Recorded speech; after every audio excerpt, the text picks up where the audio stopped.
Okay, thank you all so much for showing up to support Maria in this exciting launch of her first book. And her course also launched today as well, which we'll explore a bit towards the end.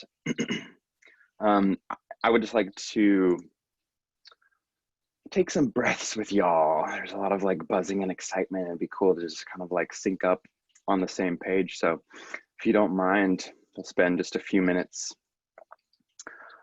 with a short little meditation. So just to kind of loosen up and soften the body and sense your intention for being here. And we'll just feel the quality of presence of this exciting time that we're in.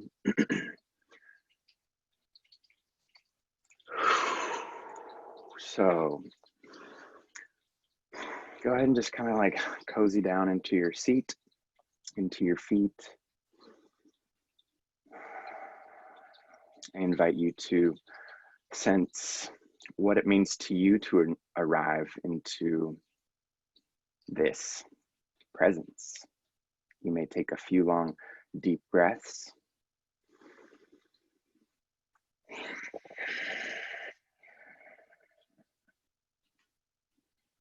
Just feel the movement of the breath, collecting your intention, your attention.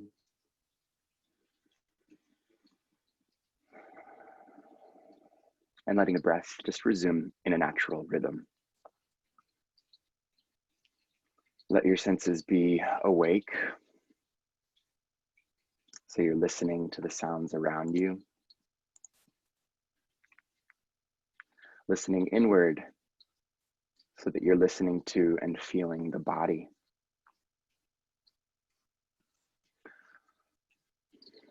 As you do, you might notice the places that you might want to let go of a little bit.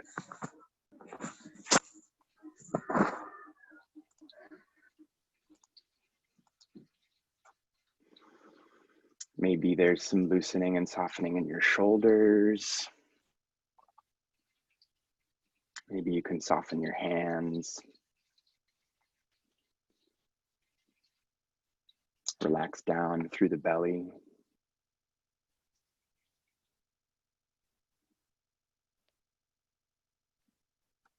You can feel the breath deep in your torso.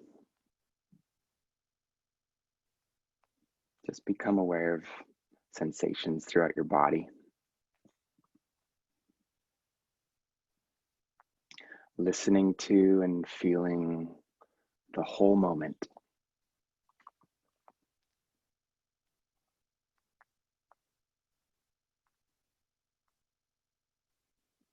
Gently bringing your attention to the area around your heart. So you can feel the heart. Whatever mood is there is here.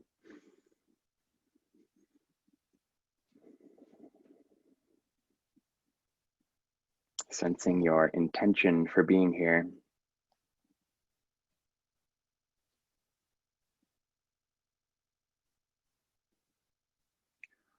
To support Maria, to explore authenticity. And sensing now the quality of presence that's right here.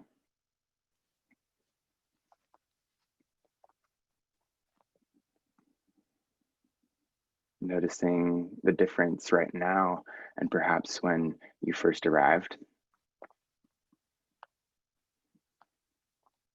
That there's more of that quality of here-ness. More of an awake heart.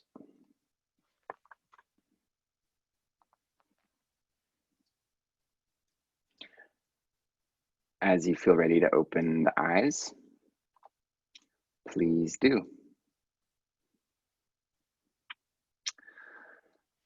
Oh, this is so exciting. I'm so honored, Maria.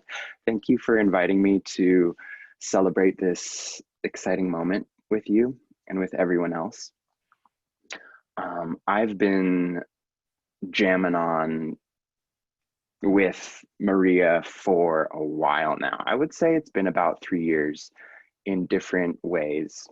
And the whole journey has been so beautiful to witness it all unfold and just to reflect back and just see the journey of how things have gone and just the different seeds that inspired different things and just been able to witness Maria mold everything into and just let it all kind of flow through. And it's just been such a beautiful thing to witness. And so today we're just going to take some time to um, hear more from her about her writing process, her book, what that whole journey looked like for her.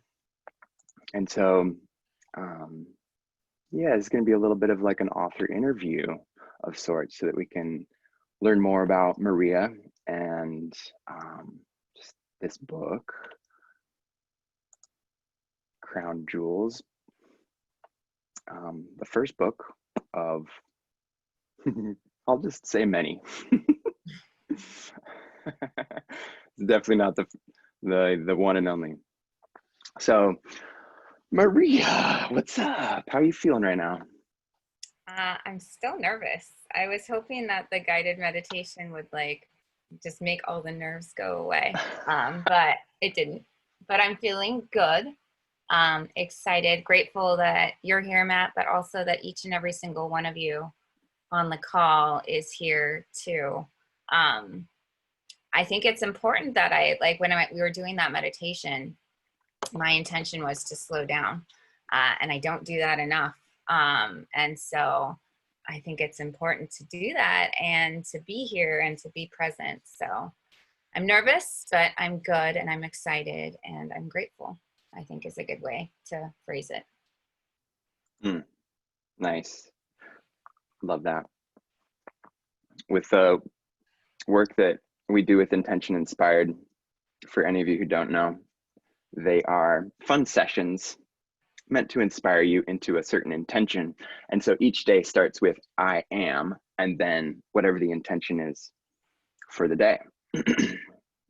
And well, for example, I'll just share with you a few of the intentions that Maria chose for her course, 30 Days of Authenticity, starting with conscious, loved, powerful, compassionate, open, forgiving, reflecting, aware, and the wonderful intentions continue for the 30 days.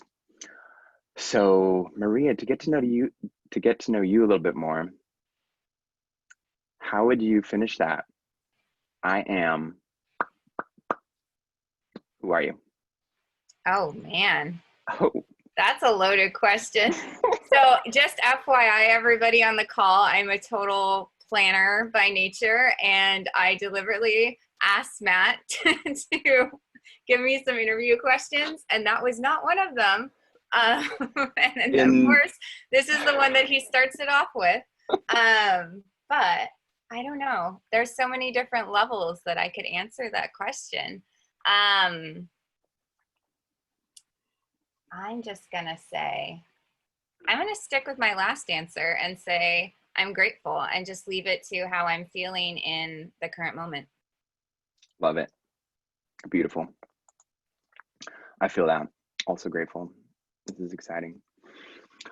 All right, let's flip back a little bit. Childhood Maria. What did you want to be when you grew up? Um, Also, to everybody else on the call, if you guys have questions too, or if you have anything that you want to say, this is meant to be interactive, not just necessarily Matt and I talking. What are you doing, mommy? Do you type it into the chat because I don't understand what your hand language means. But if you guys like raise your hand or type in the chat or something, it's not just meant to be just Matt and I. Like I want to hear from all of you. Okay, so as a child, what did I want to be as a child? When I was really little, my original dream was to be an actress, actually. I wanted to be actually a triple threat. I wanted to be a singer, dancer, and actress. And I was super passionate about it. I did all kinds of performances, both just like my best friends and I in the playground across the street. to actual like school plays and choirs and things along those lines. So my original childhood dream was to act, to be a performer, and now it's kind of just shifted into a different context. So when did you realize that you wanted to embrace your creative writing and become an author? So that sorry, I'm getting a text here. Writing for me wasn't ever really, like when I was little, I loved to do it, but it was more so something that I did for fun. Not ever really anything that I thought was going to be my career. Or did I ever really, yeah, it was more something that I did for fun. So like my mom will remember this, every single Easter, Christmas, and her birthday, I would write from like the age of like 5 or something like that. I would write newspapers, like fantasy, like I'd take the news stories of the world and I'd make us this billionaire people called the Vandenburgs or something. And then I would write various like articles. And I think that was what started it all. And then in terms of actually wanting to pursue it as a means of not just for me, but to publish for others, that gradually evolved within the last 3 years, actually. For a long time, I was telling myself that I wasn't a writer, like from teenage years, probably until mid-20s. I was convincing myself that I wasn't, that I couldn't do it, that I wasn't good at it, et cetera, et cetera. And then I started using writing as a form of my own healing. And through that, it shifted for me, through actually intentionally using it to sort of work through my own things, shifted my perspective on writing, because then it became, well, if I can do this to help myself, maybe if I tell my story or a story or whatever is alive in me, it might be able to help others. So that was kind of like a conscious shift in my 30s, actually. So childhood for fun, just for fun. Teenage in my 20s, I like ran away from it, and then now I'm embracing it. So. Wow, that's beautiful. That's sweet. And so, what was the inspiration for Crown Jewels? So Crown Jewels, I was thinking back on this yesterday. So for anyone that doesn't know, my very first book is called Crown Jewels, the Akasha Record, book 1. It's going to be a trilogy series, and the very first one was published today, this moment, available now. And what inspired it, I don't remember really how I sat down to start it, but what I do remember is I was working on Crown Jewels and then 30 Days of Authenticity, which Matt has just referenced. It's also, so today my very first book is published and my very first course is being launched. And originally they were 2 separate pieces of work. 30 Days of Authenticity was something I was developing for me as well as for a project for my MBA program. And then Crown Jewels, I really wish I could remember why I started it, but I don't. But I was just like, this would be fun to write. I think Akasha just appeared one night, actually, to be fair. And I was like, okay, I'll start writing your story. But what I do remember happening was when the 2 were linked. So I think Matt and I were working together on the development of 30 Days of Authenticity. And he asked me to think about what type of character do I want to have represent the course. And so that night I like meditated on it, and Akasha, who's the main character in the first book, came to mind, but she wasn't by herself. She had a shadow, and thus Esmeralda, her dragon, came to life. And the minute that Akasha and her shadow emerged, when I was thinking about meditating on what did I want to represent, what character did I want to represent 30 Days of Authenticity, like both projects, I think I was like 10 days in. I think I was like, no, like 2 or 3 days into 30 Days of Authenticity, and like 10 chapters out of like 80 in the first book. And the minute that the two were linked together, like they both just kind of like exploded, because there was like a centralized theme now between the both. And yeah, so then it just sort of went from there. They flooded on from there. Flooded on, nice. Jeanette has a question. She wants to know if there was a time where you felt in the book, the characters were in control instead of you. Yeah, I feel that all the time. Like, it's like I'll sit down with, because I'm writing book 2 right now. I've paused for a little bit, but I'm still working on it when I can. And it's like, I'm not really in control of the novel. The characters totally are. Like, I'll have an idea in my head of where I think things will be going. But all of a sudden it'll shift. Like, case in point, like I said, I was writing book 2, and all of a sudden there's a new character named King. I think my mom helped me name him. Erof, I think was what we decided. And he's a gypsy king. I had no idea that there was going to be a gypsy king in book 2 of Crown Jewels, but all of a sudden there is. She's doing something. I can't tell what she's doing. But yeah, so to answer that question, yes, like, but that's also really fun for me, not knowing, because I am such a control freak and I am such a planner. So it's nice when I get behind the computer and I start writing, where it's like I just let the story come through me and the characters come through me, and they actually end up teaching me, through showing up as themselves, which sounds a little weird because I know I'm the one that's creating it.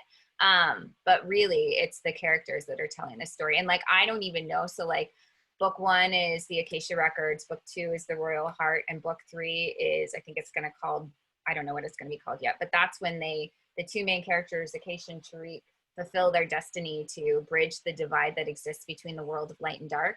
And I don't even know what that means yet, because I'm not too, I mean, I have some idea. I shouldn't say that. I have some idea what it means, but I haven't gotten to the space of being able to write book 3 yet and really have that sort of mold and shift and come to life.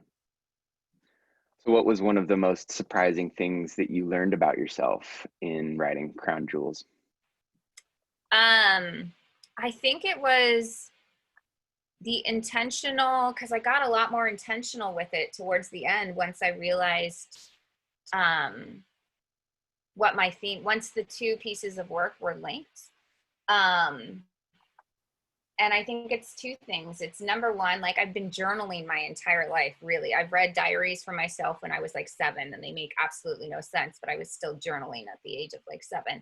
And so I've always really used writing to help process my emotions and my feelings. But with Crown Jewels, it was cool because it was like I was writing the story that I wanted to be living, as well as I was using the practice for my own healing. And that's even more evidence in book 2. And I think that's always how my writing's going to be. So as I grow and develop, so will my writing. So it's like I'm using it to craft the reality I want to be in and live in, as well as to heal and integrate the parts of myself that that I haven't previously loved or paid attention to. Beautiful. Brooke has a question. Maria, did your personal life and or your travels abroad influence any aspects of your book in any way? Hi, Brooke. I love this question. So I met Brooke when I was traveling in Spain last summer. She was one of my roommates in a hostel in Cordova. Yes, it totally does. And I would say, I mean, even just last month, so we were doing, Amy's on the call, Amy Leo.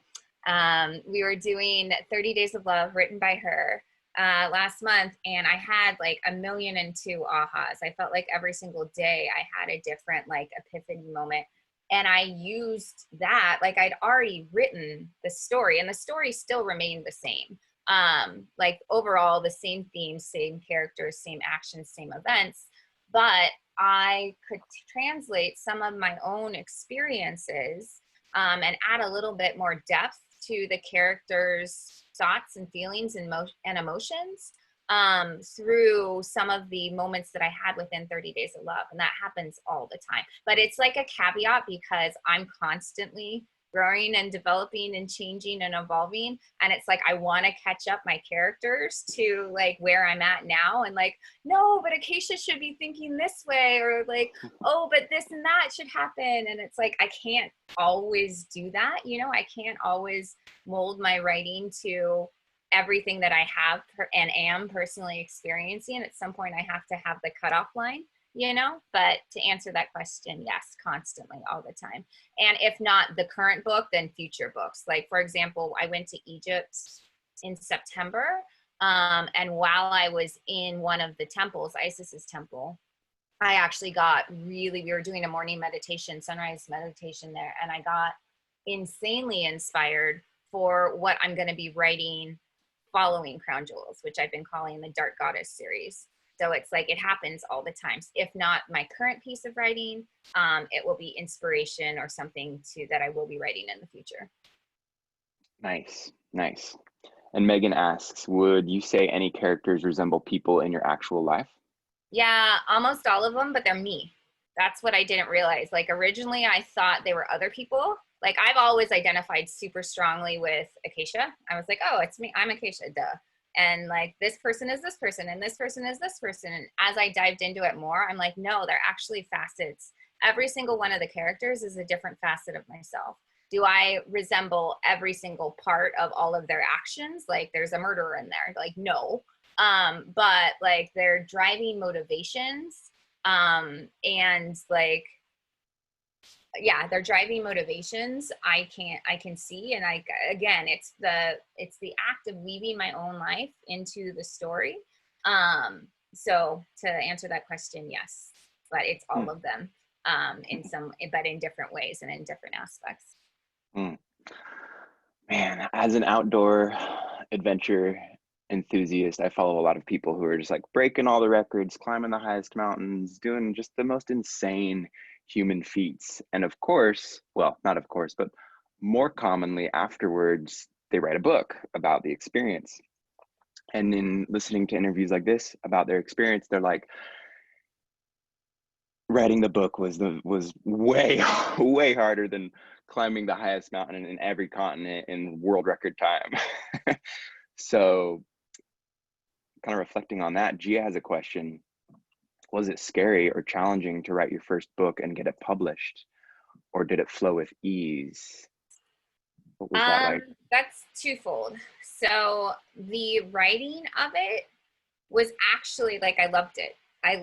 But that's because I set my planning, need to control, need to map out every single detail of my life, nature aside, and just let the novel come through, you know? And it's like, I deliberately wouldn't go back and edit. Like, I'm doing that with book 2 right now. It's like, I'm trying to finish book 2, but I'm not allowing myself to go back and edit the first half of it that I've written, because I want the rest of the book to come through. So the actual writing process was completely effortless. Well, not completely. There were moments I didn't want to write, and I would consistency is key. I would make myself like write a chapter every single day. The challenging part for me, though, was everything that happened after the first pass. So it was like, this is my first time, you know, publishing a book. And it was, do I go the traditional publishing route? Do I do a hybrid or an indie publisher? Do I publish myself? So trying to navigate all of that stuff, as well. So the actual publishing piece of it, as well as editing. Like, that is honestly the hardest part for me, is the editing, because I do have this perfectionist. I've named her Bianca. We'll be talking about her soon. I have this perfectionist nature that lives within me that like was constantly and is constantly, you know, telling me that there's a typo on page 242 and I should have hired a final copy editor, even though it's been edited 7 million times. And so it was the editing process. And the other part about that is, it's your baby, you know, like when you're writing, it's literally like your baby. And then I had a developmental editor and 2 different editors I worked with after the first. Developmental editor is somebody who comes in and doesn't do the like spelling and grammatical things, but does the overarching like you're not, your characters, like basically there's not enough conflict, like your character, nobody can really, it's in your mind, but not in the pages of the book, et cetera, et cetera. Like they give you overarching themes to help you craft the actual book itself rather than this needs to have a period and a comma. But it's your baby. And so when these people come back with like criticisms to your baby, it's hard. So you have to deal with that. You have to deal with your bruised ego, and realizing that first pass of the very first novel isn't going to be, perfect. There needs to be changes to it. So the editing like the writing took about 6 months, like to write the book. The editing of it took about a year and a half. And even now, present moment, I could be editing that book now. Like I could be editing it for the rest of my life, in all honesty. I had to reach a point where I got to a state of acceptance of it being perfectly imperfect, to then release it to the world. What a process. Rue asks, how did you find time to write a book, do an MBA, write a course, do your job, and all the other things? Yeah, I don't know. In all honesty. I'm kind of doing it now too, but I'm not in the MBA, although I am starting an inner MBA in the fall. I think it was just being really intentional with my time. So my evenings and my weekends were typically devoted. So I was working 40 hours a week. And so then my evenings were almost always devoted to my MBA program. So it was literally, but 30 Days of Authenticity was weaved into that. Like it actually ended up being my final dissertation for my MBA program, part of it anyways. So it was making a commitment basically. Like with the book, I basically said, I don't care what time of day it is, but I will write one chapter every single day. And my chapters aren't long. It's a young adult novel. So each of them are about a page and a half, 2 pages. So that wasn't completely unrealistic for me to do. So it was just making a point to actually do that every single day, write one chapter. And then I, again, wouldn't allow myself to edit it. It was literally write and keep going, write and keep going, write and keep going. And that was how the first pass came to be. Awesome. Whoa, that's awesome. I'm curious, just with the creative process, and you've spoke to it a little bit of just kind of letting it flow through you. Oh, that sounds so ideal to always be in that space. Was there anything else outside of the consistency that you gave yourself to approach your writing? Was there anything else like that helped you drop into that space?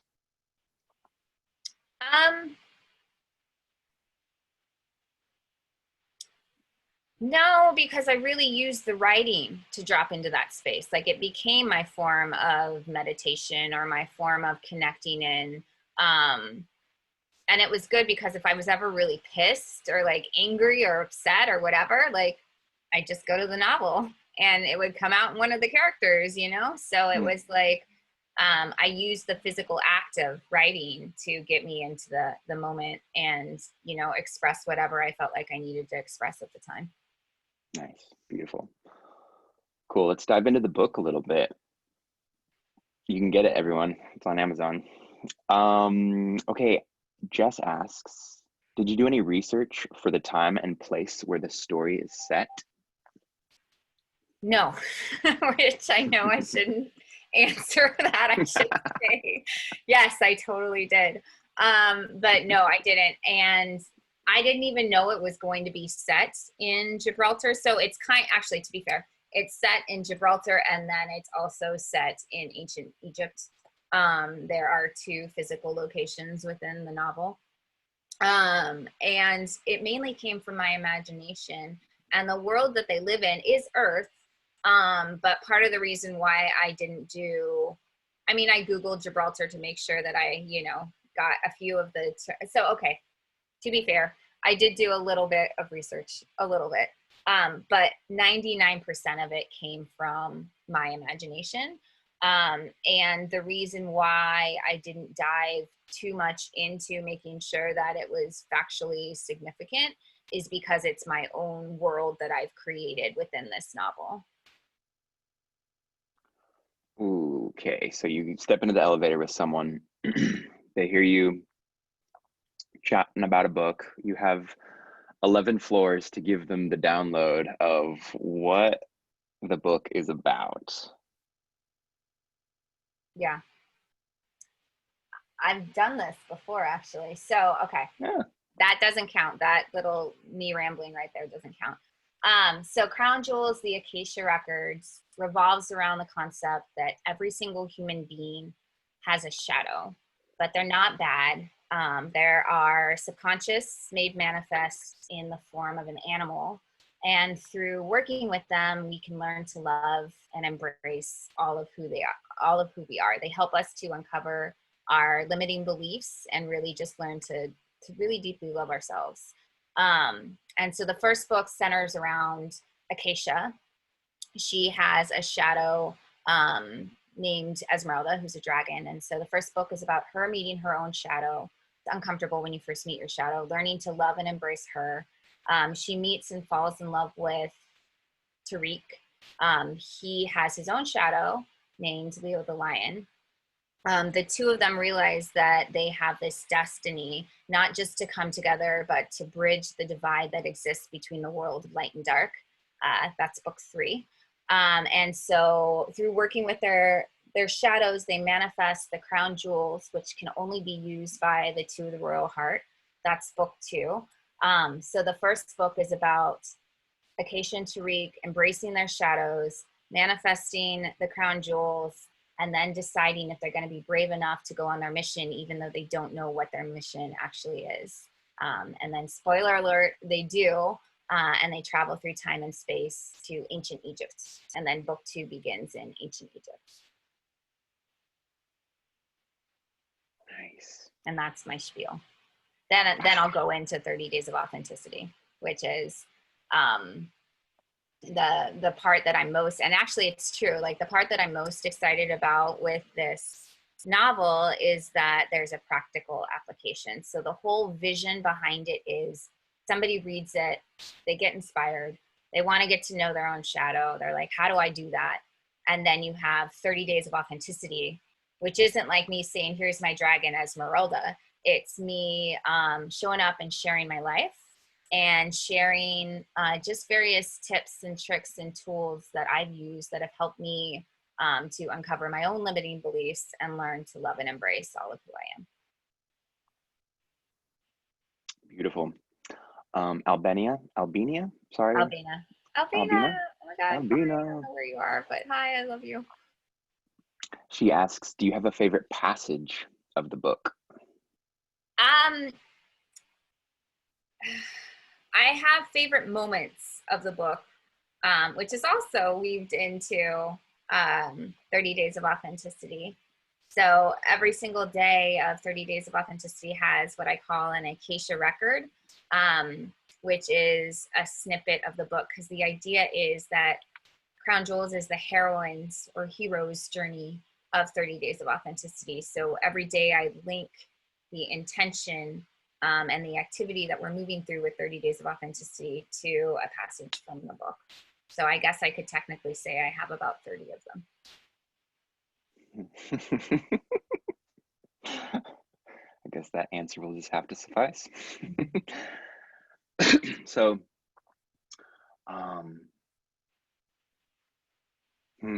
no more spoilers, Megan says. Okay, I won't suss anymore out.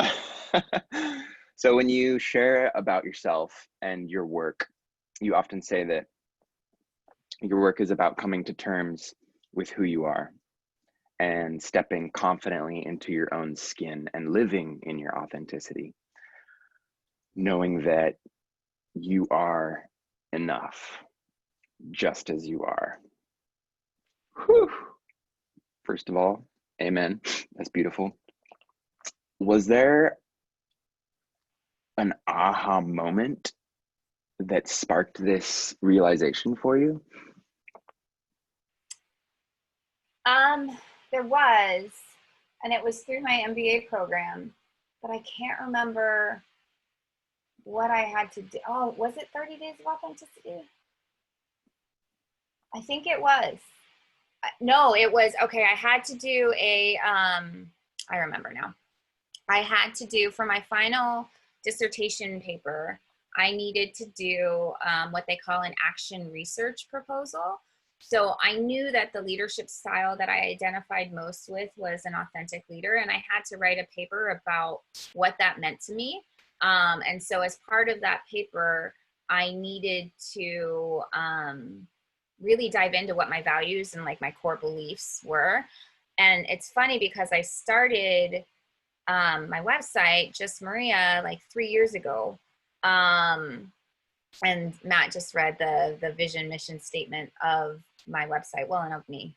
And what was great about doing that paper was I then realized that that was like not just my website, but like my life's work, my life's path. So it evolved from it just being like the slogan on my website to really the slogan of my identity, and what I hope people gain, not just from my work, but also within themselves as well, because all of my work is not about, look how awesome and amazing I am.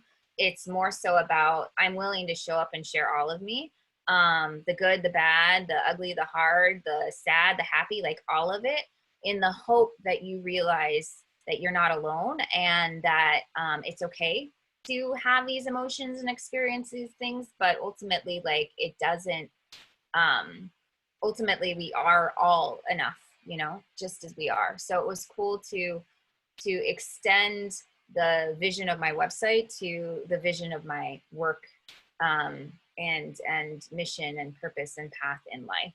And that came through diving deeper within the context of a paper within my MBA program, which then also ended up birthing 30 Days of Authenticity.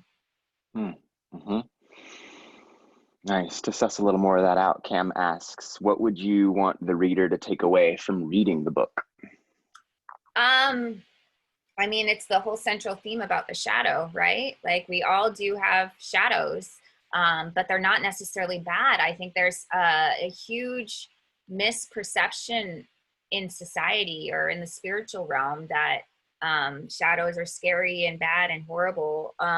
Is it comfortable to work with the parts of yourself that you've been repressing and ignoring or not conscious of? No. But can it be a really healing and therapeutic process to shine some light into them and integrate them and learn to love them? Like, I'm learning to love Bianca, my perfectionist, who keeps reminding me that there's a typo on page 242 of Crown Jewels book 1, you know, like, I'm learning to love her.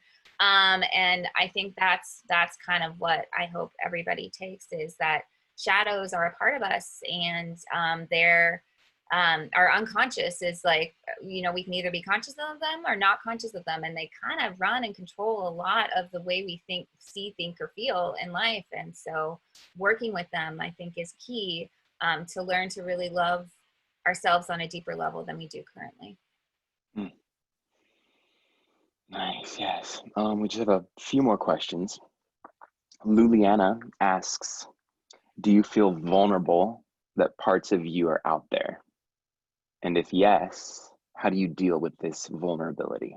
Totally, 100%. This is really surfacing, not with, well, it is with the Akasha Records, but more so with 30 Days of Authenticity, because literally that's like, here I am, world, like, here's Maria. And that's insanely scary for me because, you know, I'm not really hiding. I'm really sort of expressing exactly how I'm feeling. And it's nerve-wracking. Like, you know, what if people don't, you know, like, what if it doesn't resonate, or, you know, like, what if it's not received? So yeah, so do I feel vulnerable? 100%, absolutely. How am I dealing with it? I'm staying with it. I'm not running away. I'm being willing to continue to show up and share. And I set that as my intention, actually, with 30 days, moving through 30 Days of Authenticity. This will be my third time. First time was when I wrote the course. Second time was last summer when I recorded the videos to go with the course. And now I'm going to move through it third time with everybody else. But I'm using that space to really sort of make the commitment to myself to stay in the vulnerability. There's a Brene Brown quote about, and I can't remember it off the top of my head, but it's something to do with like, it's our greatest courage, you know, like, it allows us to come into more connection with ourselves, but also to deepen our relationships with others. So as to how I deal with it, it's just being willing to stay in the uncomfortable and really tune into my heart and voice and say what I feel like needs to be said and expressed. Jeanette asks, any advice for anyone writing a book? And I would append to that just in what you just shared, and also any advice for anyone who just wants to share whatever they're working on, whatever their gifts are, that might be a little vulnerable for them in whatever way that looks like, to share it, be it via a book or a course or anything else. Yeah, I would just say, keep going, keep going. That I think we can all get in our own way, and you know, like, I think for me it was the consistency and practice and really making the commitment like every single day to create, basically, was number one. But then like also believing that the world needs whatever it is that's within you waiting to be said or expressed or created. That really helped me. I ended up doing how I started writing, like actually physically writing like a book, was I did National Novel Writers Month. My mother told me about it actually. Not last year, but the year before, so 2 years ago. And that's basically like where you, for the month of November, you write 50,000 words. And I wrote Just Maria. And originally I was like, this is going to be a best-selling novel and I'm going to publish this. And then when I was done, I was like, no, this novel is just for me. But what I loved about it was that got me in the habit of writing a book. It helped me to realize I could write a book. And National Novel Writers' slogan is "The world needs your story." And I think that there were two things there that helped me when I was in my moments of, what am I doing? Like, I don't know what I'm doing. Why do I feel like I can be an author or I can be a writer? I'm not a writer. Like, what is this? You know, those moments of fear and doubt that everybody experiences. It was number one, committing myself and staying with the writing, even when I had those moments of fear and doubt, as well as shifting my perspective to really believe that the world does need my story and it needs your story, however it shows up. So it was those two pieces, consistency and belief.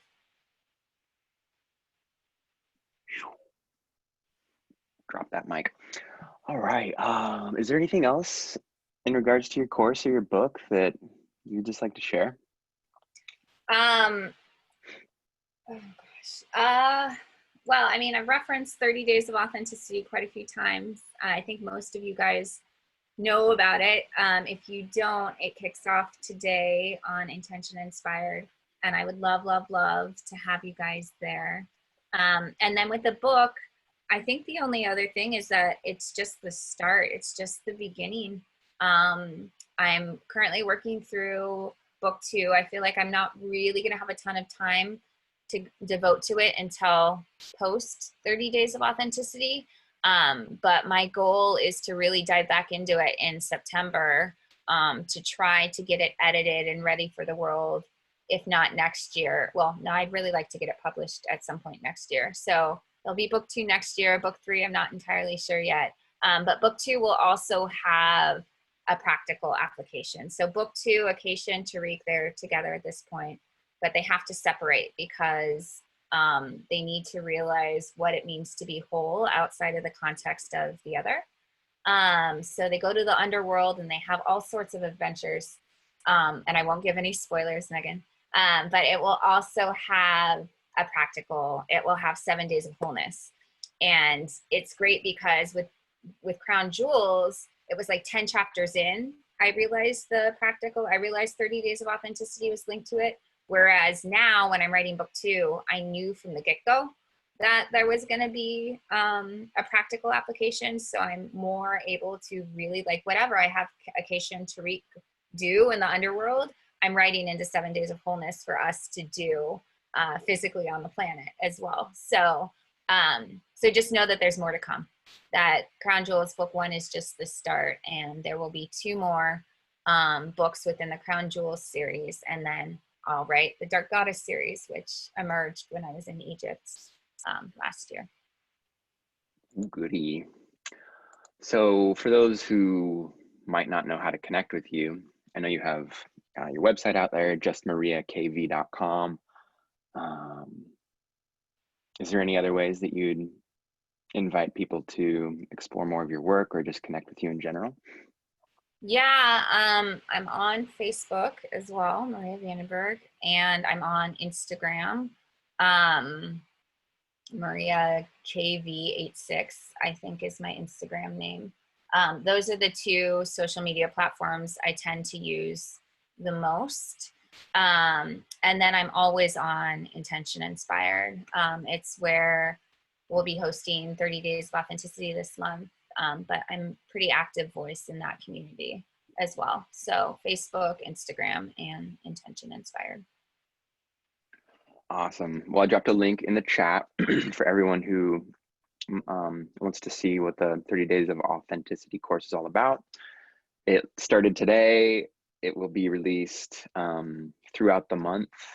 And so we would love for you to join us. It's going to be quite a journey. Again, I've had the honor to help with little pieces of the course and have gotten tastes, but haven't got to go through the course myself, and sincerely really excited to explore my shadowy self and just blossom in a whole new way. So I'm really excited. And yeah, congratulations. You're getting so much love from all these beautiful people, I just gotta say. I don't know if you're tuning in to the comments, Yeah, but I have it open, yeah. Yeah, lots of love coming your way. So thank you, Maria, so much for just the time and energy and the creative flow that you've allowed through to create these fun things for other people to engage in and get to know themselves a little more and kind of like spark some other things within each of us. So thank you. Of course. The only other thing too I would say about 30 Days of Authenticity before we wrap is it's not all shadowy and scary. There are moments of fun and joy. So every single week there's a different focus. The first week is about how we think about things. I literally just posted my reflections on I Am Conscious Day 1 right before this call. So the first week is about how we think about things. The second week is about our shadows. The third week is about getting visionary. So if we could be, do, have anything we wanted in the world, what would that look like? We spend the whole week sort of mapping that out. And the other cool piece about this is Intention Inspired has a bunch of different groups. So Marva, who is, I think, on this call somewhere, she has a group called A Life Creating, and once a month we do projects for the soul. And we're going to actually be able to incorporate our art project with 30 Days of Authenticity, because we'll be making stamps and stencils this month. And when we're getting visionary about our future, we'll be creating a vision board or a journal page that relates to that.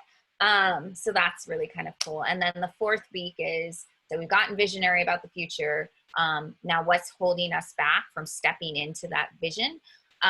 So we spend some time looking at that. And then the final 2 days, I'm not telling anybody about because they're magical and wonderful. Ooh. So just know that that 30 Days of Authenticity isn't all hard. There are moments of beauty and fun and joy within it. And even the hard moments are fun and beautiful as well. So.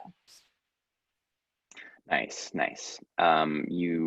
Emmy Lou asked if you could talk a little bit about the structure, which you did kind of week by week.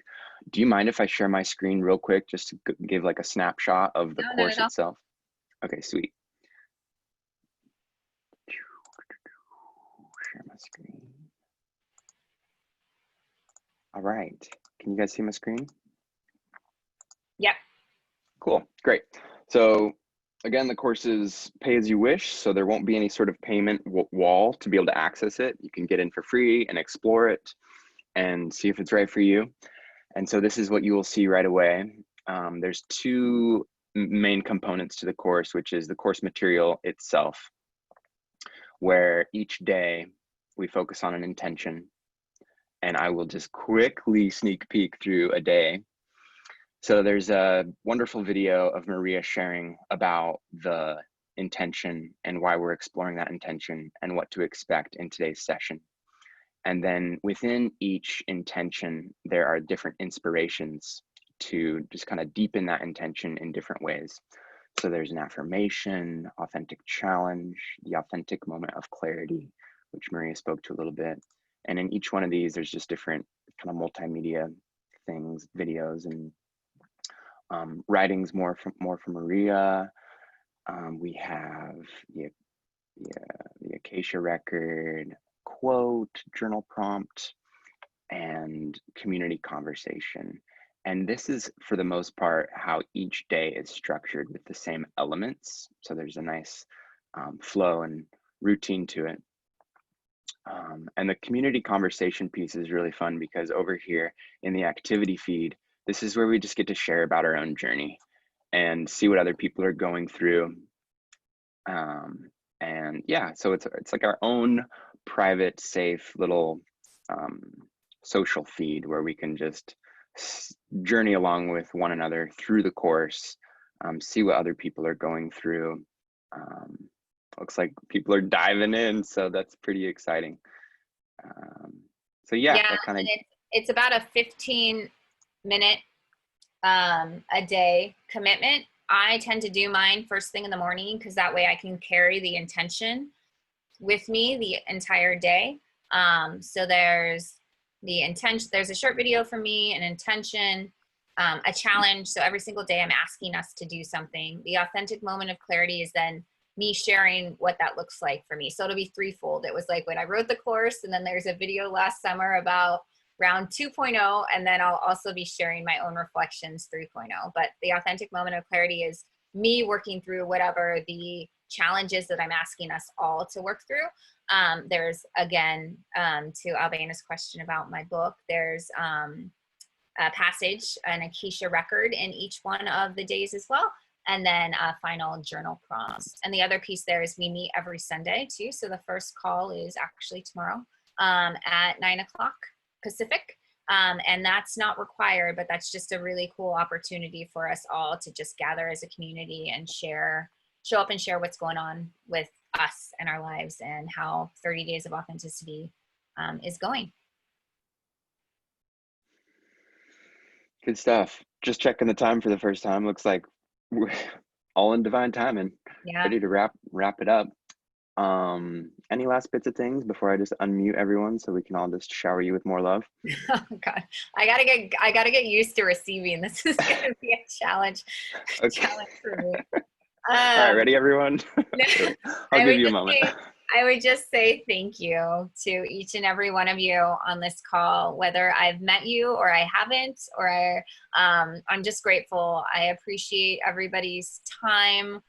This really is a big moment for me, you know, and I always move so quickly that I forget to slow down and celebrate the fact that I am now, and my first book is like sold out. Like, not only am I a published author, but my first book is sold out. Like, that's crazy to me. So I'm just grateful. So thank you guys, each and every single one of you on this call.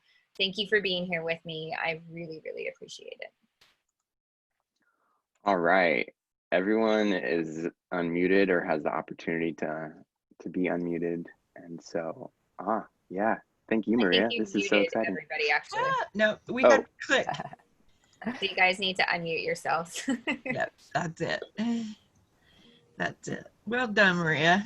Yay, congratulations. Indeed. Maria. Fabulous. Well done, honey. We love you. Oh, so love you too.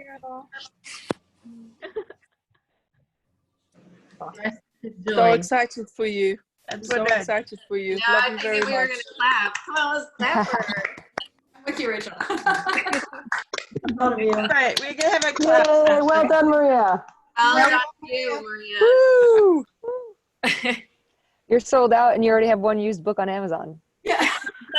I just bought Why it. do we get it I if said, it's sold look, out? look, I was like, how is it used? It just launched today. Who read this and put it back on the market already?